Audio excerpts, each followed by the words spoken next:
2026ல தேர்தல் நடக்க போகுது. இனிமே இந்த போதை பொருள் இல்லாத ஆட்சி கொண்டு வரணும். அதுக்கு மக்கள் நீங்க தான் தேர்ந்தெடுக்கணும். மது இல்லாம போதை இல்லாம கொண்டு வரணும்னா பெண்கள் நம்ம தான் அதை முன் வந்து நம்மளால மட்டும்தான் அதை செய்ய முடியும். நானும் ஒரு பெண்ணா இருந்துதான் அதை சொல்றேன். இது எதுக்காக சொல்றேன்னா, இனிமேல் வர இந்த 2026 எலெக்ஷன்ல நிறைய பெண்கள் போட்டிடுறாங்க. நம்ம வளர்மதி அம்மா 110ல போட்டிடுறாங்க. வளர்மதி அம்மா நாங்க இருக்கிற பகுதியில ஆயிரம் விளக்கு சட்டமன்றத்துல நிக்கிறாங்க. தமிழிசை மயிலாப்பூர்ல நிக்கிறாங்க. அந்த மாதிரி எல்லா துறையிலுமே பெண்கள் இருந்தா கண்டிப்பா இதை நம்ம சரி பண்ணலாம். இப்போ கலெக்டரா பெண் இருக்கணும். ஒரு கலெக்டரா இருந்தா பத்தாது.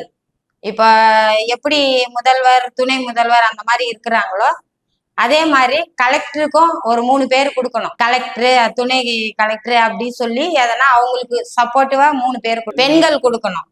காவல்துறையிலயும் அதே மாதிரியே பெண்களுக்கு 3 பிரிவா பெண்கள் கொடுக்கணும். அரசியலையும் அதே மாதிரியே கொடுக்கணும்.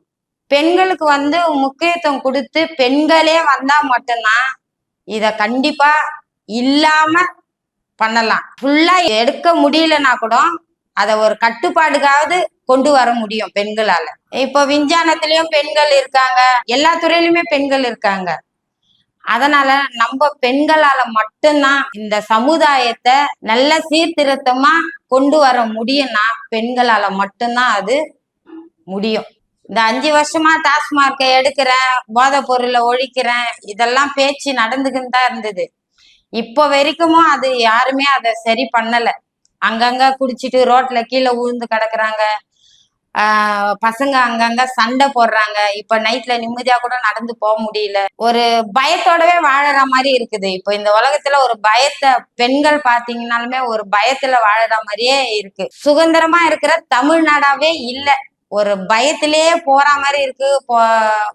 எங்க போனாலும் ஒரு பயத்திலேயே போற மாதிரி இருக்கு. ஒரு பயத்தோடவே வீட்டுக்கு போற மாதிரி இருக்குது. ஏன் பொழுது விடியுது, ஏன் பொழுது போகுது அப்படின்ற மாதிரி ஒரு யோசிக்கிற ஒரு நிலைமை ஆயிடுச்சு. அதனால பெண்களே நம்ம தான் இத சிந்தித்து யார் வந்தா பெண்களுக்கோ இளைஞர்களுக்கோ இளைஞங்களுக்கோ பாட்டிங்களுக்கோ இனிமே பிறக்கிற குழந்தைங்களுக்கோ இனிமே பிறந்து வளர்ற சமுதாயத்துக்கோ யாரு நல்லா பாதுகாப்பா இருக்கிறாங்களோ அவங்களுக்கு சிந்தித்து வாக்களிங்க. வாழ்க பாரதம், வளர்க தமிழகம்.